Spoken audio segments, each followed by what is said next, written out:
ಎಲ್ಲರೂ ಇಲ್ಲಿ ಕೇಳಿ ಪ್ರಪಂಚದ ಸಮಿತಿಗಳನ್ನ ತರೋದಕ್ಕೆ ಹೋಗಿಯಾನೆ. ಇರೋದೇ ಇಷ್ಟು, ಇಷ್ಟರಲ್ಲೆಲ್ಲ ಅಗ್ನಿ ಕಾರ್ಯ ಮುಗಿಸ್ಕೊಳ್ಳಿ ಬನ್ನಿ.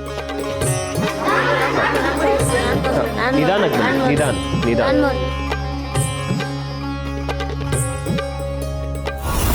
ನಾನ್ ಮೊದ್ಲು.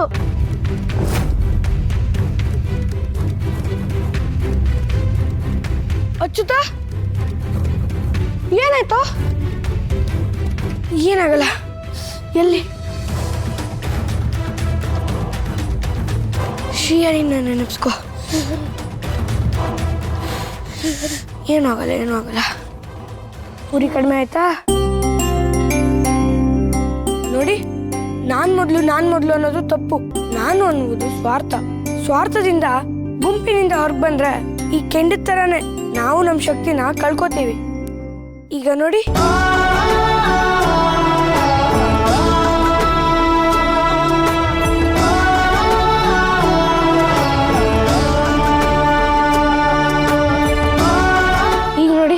ಈ ಕೆಂಡ ಹೊರಗಿದ್ದಾಗ ಅದ್ರ ಶಕ್ತಿನ ಅದು ಕಳ್ಕೊಂಡಿತ್ತು.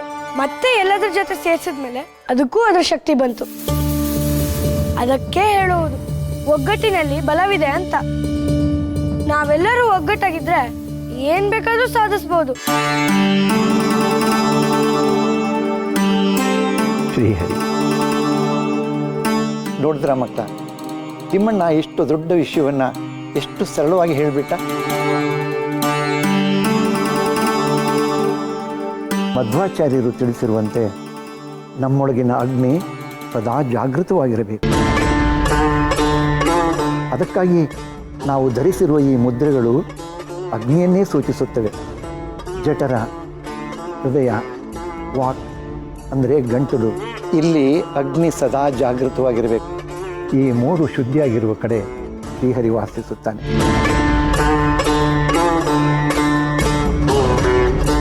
ವಿಜಯೇಂದ್ರರೇ, ಗುರುಗಳು, ಬ್ರಹ್ಮಜ್ಞಾನವೆನ್ನುವುದು ಬೂದಿ ಮುಚ್ಚಿದ ಕೆಂಡದಂತೆ. ಆ ಬೂದಿಯನ್ನು ತೆಗೆದು ಜ್ಞಾನವೆಂಬ ಕೆಂಡ ನಿಗಿಸುವಂತೆ ಮಾಡಬೇಕಾದುದು ನಿಮ್ಮ ಕರ್ತವ್ಯ. ಅಪ್ಪಣೆ ಗುರು.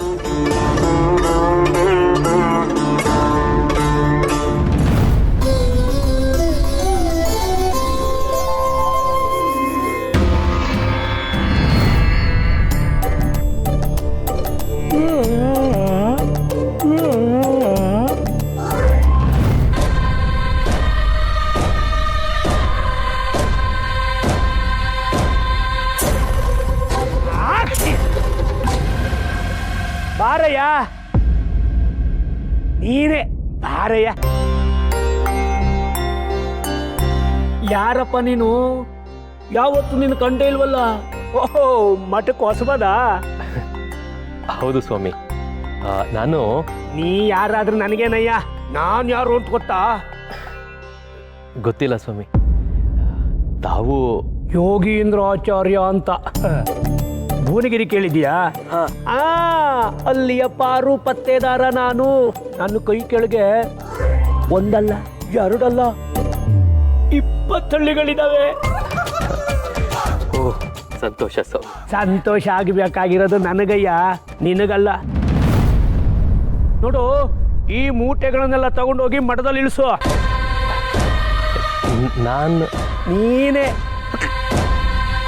ನೀನೇ ಹೊರೋನಿಗೆ ಮೂಟೆ ಹೊರೋದೇನು ದೊಡ್ಡದೇನಯ್ಯ? ಸುಮ್ಮನೆ ಹೊರೋದು ಬೇಡಯ್ಯ. ಹೇಳೆ, ನೀನು ಮಾಡಿರೋ ಕೆಲಸ ಇಷ್ಟ ಆದರೆ ಹಾಸ್ಕೊಡ್ತೀನಿ. ದಿಕ್ಕಿ ಕೂಡ ತಿನ್ಕೊಂಡು ಎಷ್ಟು ದಿನ ಮಠದಲ್ಲಿ ಅಂತ ಇರ್ತೀಯಯ್ಯ? ಬಾ ನನ್ನ ಜೊತೆಗೆ ಭುವನಗಿರಿಗೆ.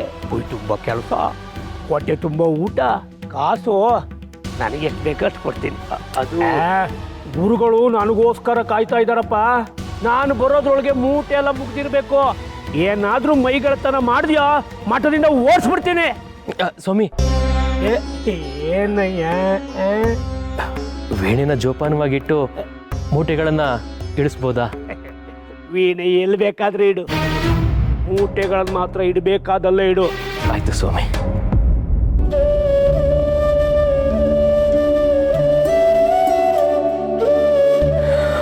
ಶ್ರೀಹರಿ,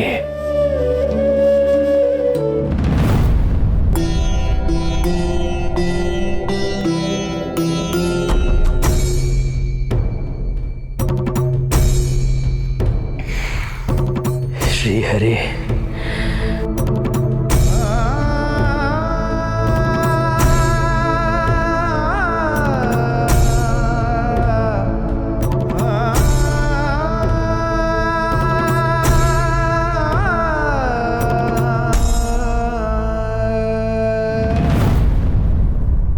ಬಾರೋ ಇಲ್ಲಿ ಗಜೇಂದ್ರ. ಬಾಳೆಹಣ್ಣು ತಿಂದ್ರೆ ಆರೋಗ್ಯಕ್ಕೆ ಒಳ್ಳೇದು, ಹಣ್ಣುಗಳು ತಿಂದ್ರೆ ರೋಗಕ್ಕೆ ಒಳ್ಳೇದು. ನಾನ್ ತಿನ್ನೋದ್ರ ಮೇಲೆ ಕಣ್ಣಲ್ವಾ ನಿಮ್ಗೆ? ಇರಿ ನಮ್ಮ ಅಪ್ಪಂಗೆ ಹೇಳ್ತೀನಿ. ಏನೋ ಮಗನೇ ಅದು ಅಪ್ಪನಿಗೆ ಹೇಳೋದು. ಯೋಗೀಂದ್ರಾಚಾರ್ಯರು ಬರಬೇಕು. ನಮ್ಮ ಮಗನಿಗೆ ಬಾಳೆಹಣ್ಣುಗಳು ತಿಂದ್ರೆ ಆರೋಗ್ಯಕ್ಕೆ ಒಳ್ಳೇದು ಅಂತ ಹೇಳ್ತಾ ಇದ್ದೆ. ಹಲೋ, ಕರ್ಕೊಂಡು ಹೋಗೋ. ಚಿಪ್ಸ್ ಅಲ್ಲ, ಕೊನೆ ಇದ್ರೆ ಕೊಡಿಸು.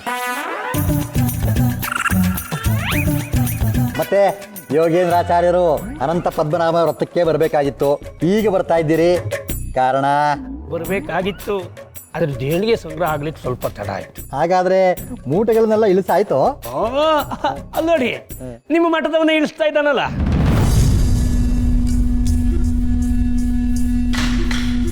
ಆಚಾರ್ಯರೇ, ಅವನ್ನ ಯಾರು ಅಂತ ಅನ್ಕೊಂಡ್ರಿ? ಮಠದವನು. ಆಚಾರ್ಯರೇ, ಅವನು ಕನಕಾಚಲಾಚಾರ್ಯ ಅಂತ. ಹಂಪಿಯಿಂದ ವಲಸೆ ಬಂದವರಲ್ಲಿ ಈತನು ಒಬ್ಬ. ಬಿಟ್ಟಿ ಊಟ, ಬಿಟ್ಟಿ ವಸ್ತ್ರ, ಬಿಟ್ಟಿ ವಸ್ತಿ, ಬಿಟ್ಟಿ ಅದು, ಬಿಟ್ಟಿ ಇದು ಎಲ್ಲ ಸಾಂಗೋಪಸಾಂಗವಾಗಿ ನಡೀತಾ ಇದೆ. ಆದರೂ ಆಚಾರ್ಯರೇ, ನೀವು ಅವನು ತಿಂದಿದ್ದಲ್ಲಿ ಕಾಲು ಭಾಗನಾದರೂ ಇಳಿಸಿದ್ರಲ್ಲ, ಅಷ್ಟೇ ಸಂತೋಷ. ಕಾಲು ಭಾಗ ಕರಗಿಸೋದೇನು ನೋಡಿ, ಈಗ ಇನ್ನೂ ಕರಗಿಸ್ತೀನಿ. ಏಯ್ ಬರ ಇಲ್ಲಿ. ನಾನು ಗುರುಗಳ ಹತ್ರ ಹೋಗಿ ಮಾತಾಡಿ ಬರೋದ್ರೊಳಗೆ ಅಷ್ಟು ಮುಟ್ಟೆನೂ ಇಳಿಸಿರಬೇಕು. ಏನೋ ಆಗ್ಲಿ. ಅಯ್ಯೋ ಆಚಾರ್ಯರೇ, ನಿಮ್ಮ ದರ್ಪಾರೇ ದರ್ಪ. ಗುರುಗಳಿಗೆ ಹೋಗಿ ತೋರಿಸಿ ಬರ್ತೀನಿ ದರ್ಪನ ಮುಖಾನ.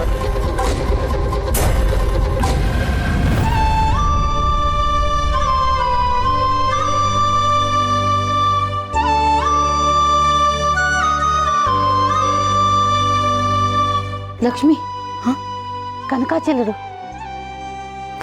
ಏನು ಅಂದ್ರೆ ಏನ್ ಏನ್ ಮಾಡ್ತಿದ್ದೀರಾ ನೀವು? ಶ್ರೀಹರಿ ಇವತ್ತು ನನ್ನಿಂದ ಈ ಸೇವೆ ಬಯಸಿದ್ದಾನೆ. ಆದ್ರೂ ನೀವು ಮೂಟೆ ಹೊರೋದಾ? ಎಲ್ಲವೂ ಶ್ರೀಹರಿಯ ಸೇವೆನೆ.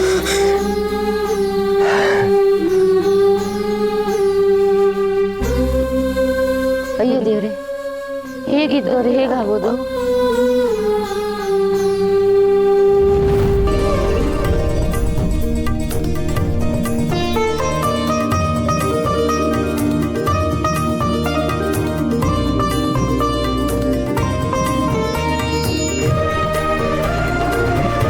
ಕನಕಾಚಲರಿಗೆ ಮುತ್ತು ರತ್ನದ ಅಭಿಷೇಕವಾಗಿದೆ.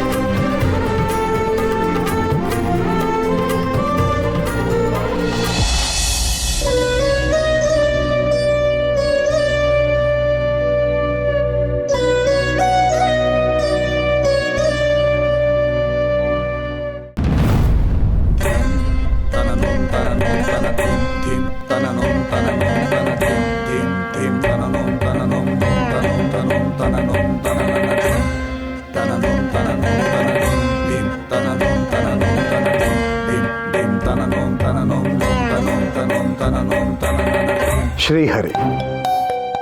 ಗುರುಗಳು ಸಕಲ ಕಲಾವಲ್ಲಭರು. ತಮ್ಮ ಕೈಯಿಂದ ಕಲ್ಲು ಶಿಲೆಯಾಗ್ಬಿಡತ್ತೆ. ಇದು ಕಲ್ಲಲ್ಲ, ಕಾಡು ಮರ. ಯೋಗೇಂದ್ರಾಚಾರ್ಯರೇ, ವರ್ಷದಿಂದ ವರ್ಷಕ್ಕೆ ಮಠಕ್ಕೆ ಬರ್ತಿರೋ ಕಾಣಿಕೆ ಕಡಿಮೆ ಆಗ್ತಿದೆಯಲ್ಲ, ಕಾರಣ? ನಮ್ಮ ಜನ ನನ್ನಷ್ಟು ಮೈ ಬಗ್ಸಲ್ಲ ಗುರುಗಳೇ. ದುಡಿಯುವಾಗ ಶುದ್ಧ ಸೋಂಬೇರಿಗಳಾಗ್ಬಿಟ್ಟಿದ್ದಾರೆ. ಕೇಳಿದರೆ ಅತಿವೃಷ್ಟಿ ಅನಾವೃಷ್ಟಿ ಅಂತ ಕತೆ ಕಟ್ತಾರೆ. ಇನ್ನೂ ಹೆಚ್ಚಿಗೆ ಕೇಳಿದ್ರೆ ನನ್ನ ಕೈಲಾಗೋದು ಎಷ್ಟು ಬೇಕಿದ್ರು ನೀವೇ ಜಮೀನು ಮಾಡ್ಕೊಳ್ಳಿ ಅಂತ ಹೇಳ್ತಾರೆ. ನಾವು ಹೋಗಿ ಹೊಲ ಉಳಕ್ಕಾಗತ್ತೆ? ನಾನು ಊರು ಸುತ್ತಿ ಸಾಧ್ಯವಾದಷ್ಟು ವಸೂಲು ಮಾಡ್ಕೊಂಡು ಬಂದಿದ್ದೀನಿ. ಅವ್ರ ಜೊತೆ ಗುದ್ದಾಡಿ ನನಗೂ ಸಾಕಾಗಿ ಹೋಗಿದೆ. ನನಗೆ ಯಾವಾಗ ವಿಶ್ರಾಂತಿ ಸಿಗುತ್ತೆ ಅಂತ ಕಾಯ್ತಾ ಇದ್ದೀನಿ. ತೆಗೆದುಕೊಳ್ಳಿ. ಏನು ತೆಗೆದುಕೊಳ್ಳಿ ಗುರುಗಳೇ? ವಿಶ್ರಾಂತಿ.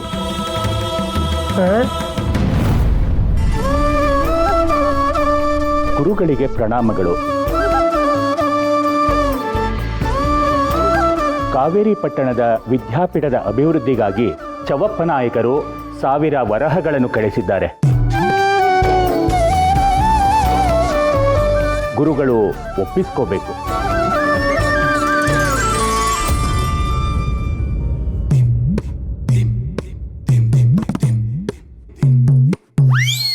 ರಾಮಚಂದ್ರ,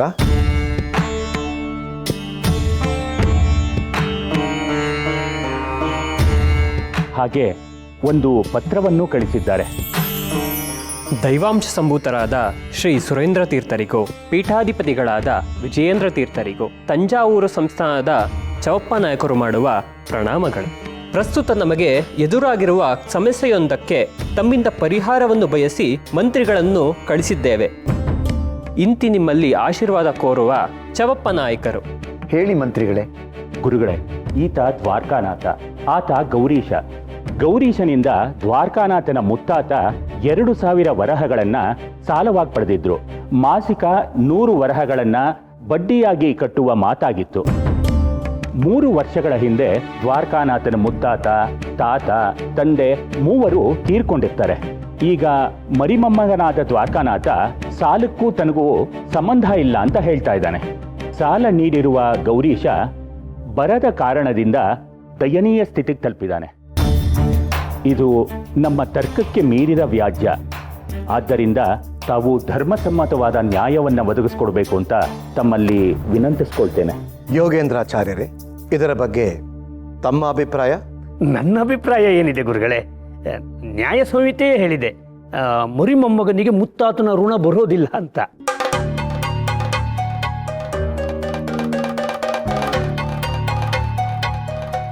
ರಾಮಚಂದ್ರ,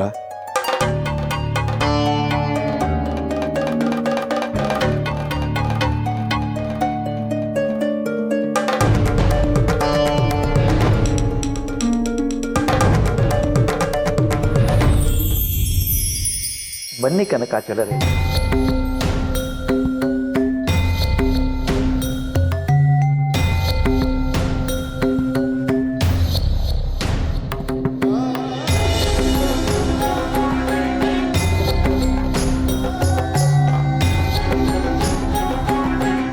ಒಂದು ಕ್ಲಿಷ್ಟಕರವಾದ ಸಮಸ್ಯೆಯ ಪರಿಹಾರಕ್ಕೆ ನಿಮ್ಮಿಂದ ಸಲಹೆ ಬೇಕಾಗಿದೆ. ಗುರುಗಳು ಕ್ಷಮಿಸಬೇಕು. ಇವರು ವೇಷಭೂಷಣ ನೋಡ್ತಾ ಇದ್ರೆ ಇವರು ಸಮಸ್ಯೆಯನ್ನು ಬಗೆಹರಿಸ್ತಾರೋ ಇಲ್ವೋ ಅನ್ನೋ ಅನುಮಾನ ಮೂಡ್ತಾ ಇದೆ. ವೇಷ ಜ್ಞಾನಕ್ಕೆ ಭೂಷಣ ಎಂದು ಯಾವ ಸಂಹಿತೆಯೂ ಹೇಳಿಲ್ಲ ಅಲ್ವೇ ಯೋಗೇಂದ್ರಾಚಾರ್ಯರೇ? ಯೋಗೇಂದ್ರಾಚಾರ್ಯರೇ, ಗುರುಗಳೇ, ಸಮಸ್ಯೆ ಏನು ಎಂದು ನಿಮಗೆ ಸಂಪೂರ್ಣವಾಗಿ ಅರ್ಥ ಆಗಿದೆ ಅಲ್ವೇ? ಅರ್ಥ ಆಗಿದೆ ಗುರುಗಳೇ, ಅರ್ಥ ಆಗಿದೆ. ಕನಕಾಚಲರಿಗೆ ಸಂಕ್ಷಿಪ್ತವಾಗಿ ವಿವರಿಸಿ.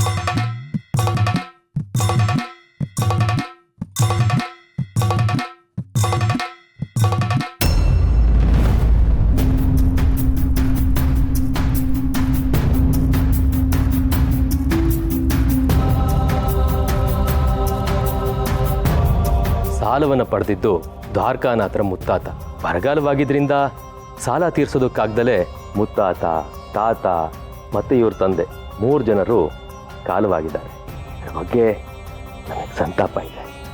ಸತ್ತೋರ ಬಗ್ಗೆ ಸಂತಾಪ ಸೂಚಿಸುತ್ತೆ, ಮತ್ತೆ ಸಂತೋಷ ಸೂಚಿಸೋಕ್ಕಾಗತ್ತೆ? ಪೀಠಿಕೆ ಬಿಟ್ಟು ಆ ಸಮಸ್ಯೆಗೊಂದು ಪರಿಹಾರ ಹೇಳಿ. ಗೊತ್ತಿದ್ರೆ ಅಲ್ವೇ ಹೇಳೋಕೆ. ಎಲೆ ಮುಂದೆ ಕೂರಕ್ಕೆ ಬಂದವ್ರನ್ನ ತರ್ಕಕ್ಕೆ ಕೂರಿಸಿದ್ರೆ ಹೀಗೆ ಆಗೋದು. ಕೂರ್ಸಿಲ್ಲ, ನಿಲ್ಲಿಸಿದ್ದಾರೆ.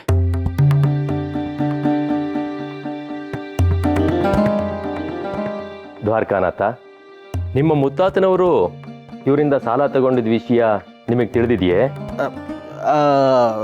ತಿಳಿದಿದೆ ಸ್ವಾಮಿ. ಅವರು ಇದ್ದಷ್ಟು ಕಾಲ ನೀವು ಅವರೊಟ್ಟಿಗೆ ಕಷ್ಟ, ಸುಖ, ಒಳ್ಳೆಯದು, ಕೆಟ್ಟದ್ದು ಎಲ್ಲದರಲ್ಲೂ ಭಾಗಿಯಾಗಿದ್ರಿ ಅಲ್ವೇ? ಓ ಹೌದೌದು, ಅವ್ರು ತೀರ್ಕೊಂಡು ಇನ್ನು 3 ವರ್ಷಗಳಾಗಿರೋದು. ಅವರು ತೆಗೆದುಕೊಂಡ ಸಾಲವನ್ನ ಸ್ವಂತಕ್ಕೆ ಮಾತ್ರ ಉಪಯೋಗಿಸ್ಕೊಂಡ್ರ ಅಥವಾ ಮನೆಗೂ ಬಳಸ್ಕೊಂಡ್ರ? ಮನೆಗೂ ಬಳಸಿದ್ರು. ಆ ಮನೇಲಿ ನೀವು ಇದ್ರಾ? ಇದೀನಿ, ಇರ್ತೀನಿ. ಅವರ ಸ್ಥಿರ ಚರ ಆಸ್ತಿಗಳಿಗೆಲ್ಲ ನೀವೊಬ್ಬರೇ ವಾರಸ್ದಾರರು ಅಲ್ವೇ? ಅದ್ರಲ್ಲಿ ಏನು ಸ್ವಾಮಿ ಅನುಮಾನ? ಆಚಾರ್ಯರೇ,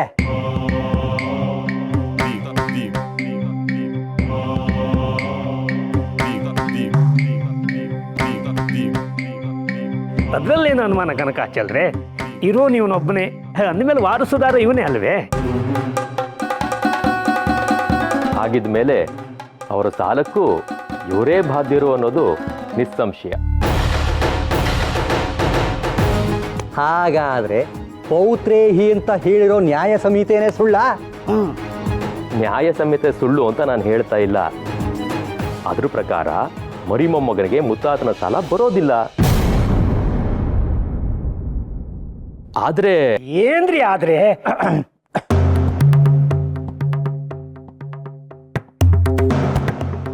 ನ್ಯಾಯ ಸಂಹಿತೆಗಿಂತ ದೊಡ್ಡದು ಮಾನವ ಸಂಹಿತೆ.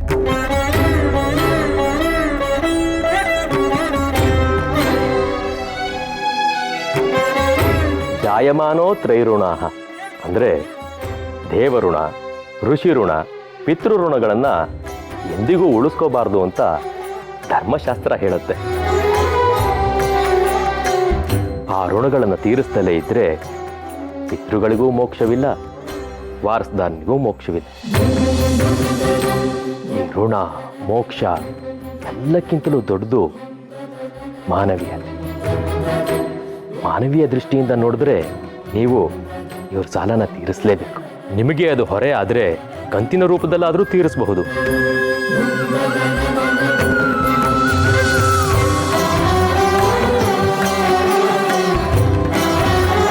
ಕ್ಷಮಿಸ್ಬೇಕು ಸ್ವಾಮಿ, ನೀವು ಹೇಳಿದ್ದೆಲ್ಲವೂ ಸತ್ಯ. ನಾನು ನಮ್ಮ ಮುತ್ತಾತನ ಕೈ ತುತ್ತಿಂದ ಬೆಳೆದಿರೋನು. ಅವರ ಋಣ ತೀರಿಸೋದು ನನ್ನ ಹೊಣೆ ಅನ್ನೋದನ್ನು ನೀವು ಅರ್ಥ ಮಾಡಿಸಿದ್ರಿ. ನೀವು ಹೇಳ್ದಾಗೆ ಇವ್ರ ಸಾಲನ ನಾನು ಆದಷ್ಟು ಬೇಗ ತೀರಿಸ್ತೀನಿ. ನಿಮ್ಮ ತರ್ಕ ಶಾಸ್ತ್ರಬದ್ಧವಾಗಿದೆ. ಎಷ್ಟೇ ಆಗ ತರ್ಕಶಾಸ್ತ್ರ ಪಾರಂಗತರಾದ ಶ್ರೀಪಾದರಾಜರ ಗರಡಿಯಲ್ಲಿ ಪಳಗಿದವರಲ್ಲವೇ?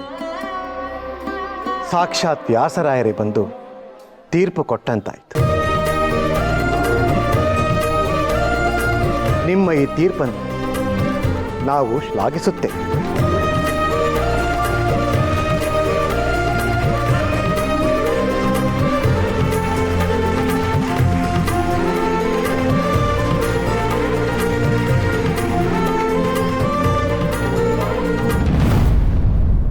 ಅಪ್ಪ, ನಾವು ನಿಜವಾಗ್ಲೂ ಈ ಮಠ ಬಿಟ್ಟು ಬೇರೆ ಊರಿಗೆ ಹೋಗ್ತೀವಾ? ಹೌದಪ್ಪ. ಯಾಕೆ ಹೀಗೆ ಒಗಟಾಗಿ ಮಾತಾಡ್ತಿದ್ದೀರಿ? ಅದೇನು ಅಂತ ಸ್ವಲ್ಪ ಬಿಡಿಸಿ ಹೇಳ್ಬಾರ್ದಾ? ಲಕ್ಷ್ಮಿ, ಗುರುಗಳು ನನಗೊಂದು ಜವಾಬ್ದಾರಿ ಕೊಡಬೇಕು ಅಂತ ಮನಸ್ಸು ಮಾಡಿದ್ದಾರೆ. ಬಹುಶಃ ವಿಜೇಂದ್ರ ಗುರುಗಳ ಜೊತೆ ನಾವು ಇವತ್ತೇ ಹೋಗ್ಬೇಕಾಗಬಹುದು. ತಪ್ಪು ತಿಳಿಬೇಡಿ. ಎಲ್ಲಿಗೆ ಹೊರಡಬೇಕು ಅಂತ ಏನಾದ್ರು? ಲಕ್ಷ್ಮಿ, ನಾನದನ್ನೆಲ್ಲ ಗುರುಗಳ ಹತ್ರ ಕೇಳಕ್ಕಾಗತ್ತೆಯೇ? ಅವರು ದೊಡ್ಡ ಮನಸ್ಸು ಮಾಡಿದ್ದಾರೆ. ನಿಮಗೊಂದು ನೆಲೆ ಕಲ್ಪಿಸ್ಬೇಕು ಅನ್ನೋ ತೀರ್ಮಾನ ಮಾಡಿದೀವಿ ಅಂತ ಅಷ್ಟೇ ನನಗೆ ಹೇಳಿರೋದಮ್ಮ. ಓ, ಆಗ ಸದ್ಯ ಗುರುಗಳ ಕೃಪಾ ದೃಷ್ಟಿ ನಮ್ಮ ಮೇಲೆ ಬಿದ್ದಿರೋದು ನಮ್ಮ ಪುಣ್ಯ. ಇಷ್ಟು ದಿನ ನಿರಾಶ್ರಿತರು ಅನ್ನೋ ಹಣೆ ಪಟ್ಟಿ ಇತ್ತು. ಈಗ ನಮಗೆ ಅಂತ ಒಂದು ನೆಲೆ ಸಿಕ್ಕಿದ್ರೆ ಗುರುಗಳ ಹೆಸರು ಹೇಳ್ಕೊಂಡು ದಿನ ದೀಪ ಹಚ್ಚಬಹುದು. ಹೌದು ಲಕ್ಷ್ಮಿ. ಪಾಪ ಸೀತಾ ಮಂಕಾಗಿದ್ದಾಳೆ. ಸ್ಥಳ ಬದಲಾವಣೆ ಆಯ್ತು ಅಂತಂದ್ರೆ ಅವಳು ಮಾನಸಿಕವಾಗಿ ದೈಹಿಕವಾಗಿ ಚೇತರಿಸ್ಕೋಬಹುದು.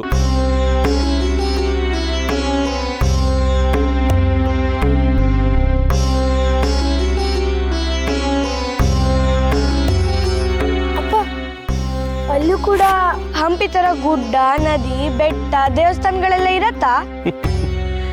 ಇರತ್ತೆ ಗಂಧ.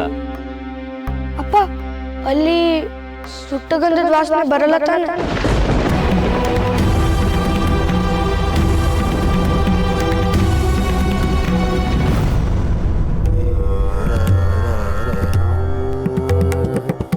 ಶ್ರೀಹರಿ, ವಿಜಯೇಂದ್ರರು ನಿಮ್ಮೊಂದಿಗೆ ಬಂದು ನಿಮ್ಮ ಜವಾಬ್ದಾರಿ ಏನು ಅನ್ನುವುದನ್ನು ಅಲ್ಲಿಯೇ ತಿಳಿಸುತ್ತಾರೆ. ತಾವಿನ್ನು ನಿಶ್ಚಿಂತೆಯಿಂದ ಹೊರಡಬಹುದು. ತಮ್ಮ ಆಜ್ಞೆಯೇ ನಮಗೆ ಆಶೀರ್ವಾದ. ದಿಕ್ಕೆಟ್ಟು ಬಂದ ನಮಗೆ ಅನ್ನ, ಆಶ್ರಯ, ಶುಶ್ರೂಷೆಯ ಜೊತೆಗೆ ಗೌರವವನ್ನು ನೀಡಿದ್ದೀರಿ. ತಮ್ಮ ಅಪ್ಪಣೆಯನ್ನ ಪ್ರಸಾದವಂತ ಸ್ವೀಕರಿಸ್ತೀವಿ. ಬೇಡಲು ನೀವ್ಯಾರು, ನೀಡಲು ನಾನ್ಯಾರು? ಎಲ್ಲವೂ ಮೂಲರಾಮನ ಇಚ್ಛೆಯಂತೆಯೇ ನಡೆಯುತ್ತದೆ.